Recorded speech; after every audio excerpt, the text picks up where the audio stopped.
KTV Originals। নমস্কার, দেখছেন Kolkata TV digital. আমি সুদীপ্ত রয়েছি আপনাদের সঙ্গে। শুরু করছি জেলার বুলেটিন। প্রথমে আবহাওয়ার খবর দিকে নজর রাখবো। সকাল থেকেই মেঘলা আকাশ, ভোরের দিকে হালকা কুয়াশার চাদরে মোড়া ছিল। বেলা বাড়তেই গুমোট ভাব, বদল আবহাওয়ার। কলকাতায় রাতের তাপমাত্রা এক ধাক্কায় 6 ডিগ্রি বেড়ে গিয়েছে। কলকাতায় আজ আংশিক মেঘলা আকাশ, বাতাসে জলীয় বাষ্পের পরিমাণ বাড়বে। আলিপুর আবহাওয়া দপ্তরের তরফে বলা হয়েছে, উপকূলের 2 জেলায় মেঘলা আকাশের সম্ভাবনা রয়েছে। বৃষ্টির বেশি সম্ভাবনা 2 মেদিনীপুর এবং 2 24 পরগনাতে। উত্তরবঙ্গেও আংশিক মেঘলা আকাশের সম্ভাবনা। নিচের দিকের জেলায় বিক্ষিপ্ত বৃষ্টি। শনি এবং রবিবার ফের বিক্ষিপ্তভাবে বজ্রবিদ্যুৎ সহ বৃষ্টি দক্ষিণবঙ্গের জেলাগুলিতে। বৃহস্পতিবার, শনিবার ও মঙ্গলবার বৃষ্টি বেশি হওয়ার সম্ভাবনা রয়েছে, সঙ্গে বইবে ঝোড়ো হাওয়া। তবে উত্তরবঙ্গে আবহাওয়া শুষ্ক থাকবে। হাওয়া অফিস বলছে, দক্ষিণবঙ্গে রাতের তাপমাত্রা আরও একটু বাড়বে বলেই জানাচ্ছে হাওয়া অফিস, এবং আগামী 2-3 দিনে সর্বোচ্চ তাপমাত্রা 32 থেকে 35 ডিগ্রি মধ্যে থাকবে। উত্তরবঙ্গে সপ্তাহের শেষে শনি এবং রবিবার পশ্চিমী ঝঞ্ঝার প্রভাবে অল্প বৃষ্টির সম্ভাবনা রয়েছে। শেখ শাহজাহানের ঘনিষ্ঠ আইনুর মোল্লাকে গ্রেপ্তার করল কেন্দ্রীয় তদন্তকারী সংস্থা ইডি। বৃহস্পতিবার আইনুরের বাড়িতে ইডি তদন্ত করতে আসে। ধামাখালী সংলগ্ন আরশাদ মিয়া ঘাটের তাঁর বাড়িতে প্রায় 3 ঘন্টা ধরে তল্লাশি চালানোর পর এই ব্যবসায়ীকে গ্রেপ্তার করে ইডি। আইনুরকে কলকাতার উদ্দেশ্যে নিয়ে আসা হচ্ছে। শেখ শাহজাহানের বিরুদ্ধে আমদানি রপ্তানি সংক্রান্ত একটি মামলায় সন্দেশখালীর একাধিক জায়গায় হানা দিলেন ইডি আধিকারিকেরা। বৃহস্পতিবার সকালে সন্দেশখালীর 3টি জায়গায় পৌঁছে যান তদন্তকারীরা। ধামাখালী আরশাদ মিয়া বাজার শাহজাহান ঘনিষ্ঠ ঠিকাদার আইনুল মোল্লা এবং মিন্টু মোল্লার বাড়িতে তল্লাশি শুরু করেছে পুলিশ। গোটা এলাকা কেন্দ্রীয় জওয়ানরা ঘিরে রেখেছে। এদিকে আজই 4 দিন সিবিআই হেফাজতের মেয়াদ শেষ হচ্ছে শাহজাহানের। এদিন ফের শাহজাহানকে বসিরহাট মহকুমা আদালতে তোলা হয় এবং আইনুলকে নিয়ে যাওয়া হয় কলকাতায়।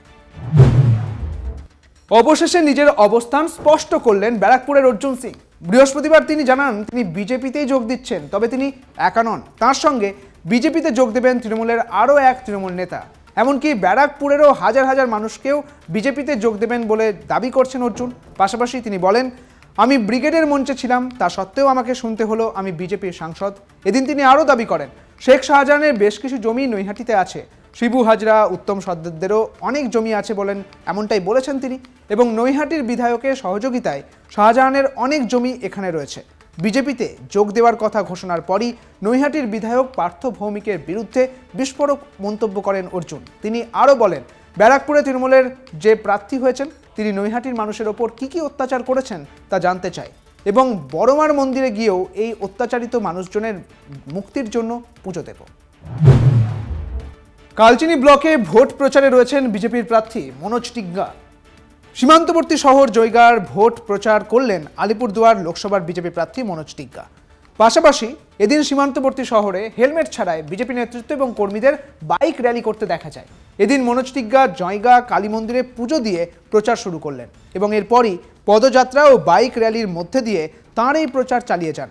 এদিন কালচিনি ব্লকের নিমতা চা বাগানে বিজেপির বুথ সভাপতি সহ 30টি পরিবারের তৃণমূলে যোগদান করার কথা রয়েছে। অন্যদিকে মনোজ টিগ্গার বিরুদ্ধে ডুয়ার্সের 2 চা বাগানে পড়ল পোস্টার ঘিরে সরগরম ডুয়ার্সের রাজনীতি। জন বাল্লার সমর্থনে মনোজ টিগ্গাকে বয়কটের ডাক দিয়ে পোস্টার ডুয়ার্সের হলদিবাড়ি চা বাগান এবং মোড়াঘাটের ছেত্রী লাইনে। চলুন বিষ্ণুপুরের খবরটা একবার জানিয়ে রাখি, কারণ প্রার্থী ঘোষণা হয়ে গিয়েছে বিজেপির পক্ষ থেকে সৌমিত্র খাঁ এবং তৃণমূলের পক্ষ থেকে সুজাতা মণ্ডল। আর তা নিয়েই এবার জোর জল্পনা চলছে। ভোট প্রচারে একেবারে পারদ ওপরে উঠে গিয়েছে এবং ভোট প্রচারে বেরিয়ে বাচ্চাদের সঙ্গে ব্যাট বল খেলে বিজেপিকে কুপোকাত করার হুঁশিয়ারি সুজাতা মণ্ডলের। পাশাপাশি প্রচারের মাঝে দোকানে বসে চপ ভাজতেও দেখা গেল সুজাতাকে। প্রাক্তন স্বামী স্ত্রীর লোকসভা নির্বাচন লড়াইয়ে জমজমাট বিষ্ণুপুর লোকসভা কেন্দ্রে বিজেপির প্রার্থী সৌমিত্র খাঁ, অন্যদিকে তৃণমূলের প্রার্থী প্রাক্তন স্ত্রী সুজাতা মণ্ডল। 2 দলের প্রার্থীর নাম ঘোষণা হতেই ঝাঁপিয়ে ময়দানে নেমেছে দুজনেই। এদিন তৃণমূলের প্রার্থী সুজাতা ইন্দাস ব্লক সভাপতি শেখ হামিদের নেতৃত্বে সমগ্র ইন্দাস বাজারে মিছিলের মধ্যে দিয়ে ভোট প্রচার করলেন। কখনো তাকে দেখা যায় বাজারের মাঝখানে দোকানে চপ ভাজতে, আবার কখনো শিশুদের কোলে নিয়ে ইন্দাসবাসীর কাছে ভোট চাইছেন।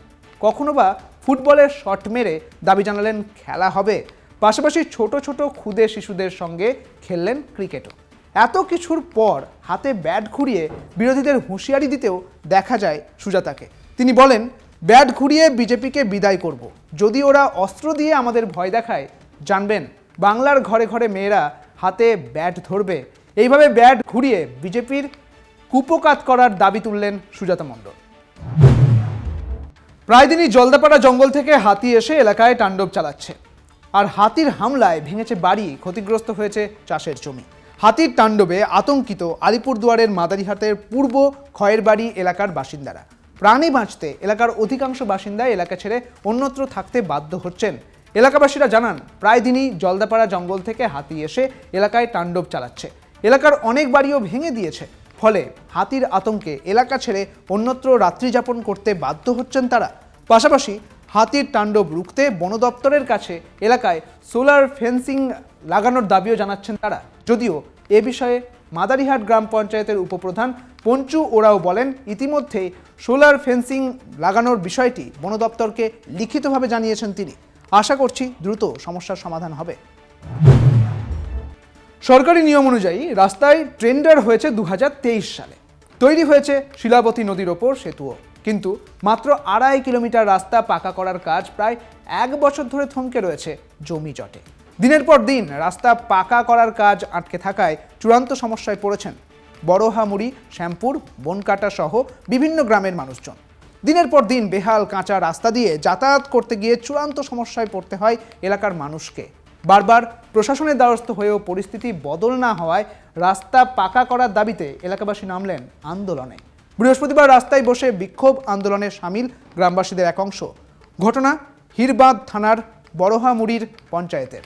অবরোধের জেরে এদিন সকাল থেকে স্তব্ধ হয়ে যায় বাঁকুড়া রানীবাঁধ রাজ্য সড়কের যান চলাচল। অবৈধ মদ তৈরির কারখানার বিরুদ্ধে অভিযান চালালো বীরপাড়া আবগারি দপ্তরের কর্মী ও আধিকারিকেরা। বৃহস্পতিবার সকাল থেকে অভিযান চালিয়ে প্রচুর চোলাই মদ এবং এই চোলাই মদ তৈরির উপকরণ নষ্ট করা হলো। আবগারি দপ্তর সূত্রে জানা গিয়েছে, এদিন সকালে মাদারিহাট বীরপাড়া ব্লকের রামঝোড়া চা বাগান এলাকায় অভিযান চালানো হয়। অভিযান চালিয়ে ভুটান থেকে আনা 7 কার্টুন ভুটান বিয়ার এবং 10 কার্টুন ভুটান মদ বাজেয়াপ্ত করার পাশাপাশি বাইক সহ একজনকে গ্রেপ্তার করেছে পুলিশ। এছাড়াও জেলার গোকুলনগর এলাকার বীরপাড়া আবগারি দপ্তর, জয়গাঁর আবগারি দপ্তর এবং জটেশ্বর পুলিশ ফাঁড়ির সহযোগিতায় অভিযান চালিয়ে 3000 লিটার চোলাই মদ তৈরির উপকরণ এবং 150 লিটার চোলাই মদ সহ নানা উপকরণ নষ্ট করে দেওয়া হয়েছে। আজকের জেলার বুলেটিন এই পর্যন্তই। দেখা হচ্ছে পরবর্তী এপিসোডে। আমাদের এই স্পেশাল বুলেটিন কেমন লাগছে কমেন্ট করে জানান আমাদের ফেসবুক পেজ, ইনস্টাগ্রাম এবং ইউটিউবে এবং এক্স হ্যান্ডেলে। এছাড়াও ফলো করতে ভুলবেন না আমাদের website Kolkata TV online. Kolkata TV, রাত দিন 7 দিন।